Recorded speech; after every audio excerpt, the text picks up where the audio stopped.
গমের বাজার কি আবার বাড়বে নাকি কমবে?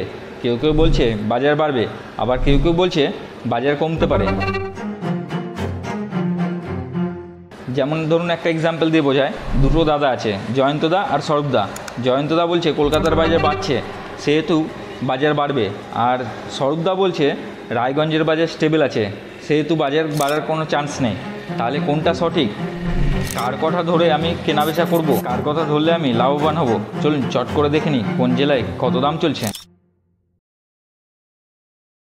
প্রথমে দেখে নিই কলকাতায় কত দাম বাড়লো। নদিয়া, মুর্শিদাবাদ, বীরভূমের গম কলকাতায় 2820 থেকে 2850 টাকা, আর মালদা জেলার গম কলকাতায় 2900 টাকার কাছাকাছি। বর্ধমানে রানীগঞ্জে বীরভূমের গম যেখানে 2820 টাকায় কাজ হচ্ছিল, সেটা এখন 2840 টাকায় এসে দাঁড়িয়েছে। আর যদি আসি নদিয়া জেলার দিকে, নদিয়া জেলায় 2610 টাকায় কাজ হচ্ছিল, সেটা এখন 2640 টাকা পর্যন্ত পৌঁছে গেছে। আর যদি মুর্শিদাবাদের কথা বলি, মুর্শিদাবাদের দাম কিছুটা বেড়েছে। যেখানে বীরভূম জেলার গম 2680 থেকে 2720 টাকার মধ্যে কাজ হচ্ছিল, সেটা এখন কাজ হচ্ছে 2700 থেকে 2750 টাকার মধ্যে। আর মালদা জেলার গম যেটা 2820 টাকায় কাজ ছিল, সেটা এখন পৌঁছেছে 2820 টাকায়। আর যদি দেখি বীরভূমের দিকে, বীরভূমের দাম বেড়েছে।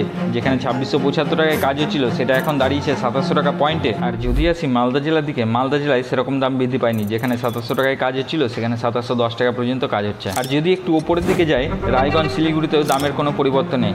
যেখানে শিলিগুড়িতে 2840 থেকে 2870 টাকা পর্যন্ত কাজ হচ্ছিল, সেখানে 2830 থেকে 2870 টাকার মধ্যে কাজ হচ্ছে।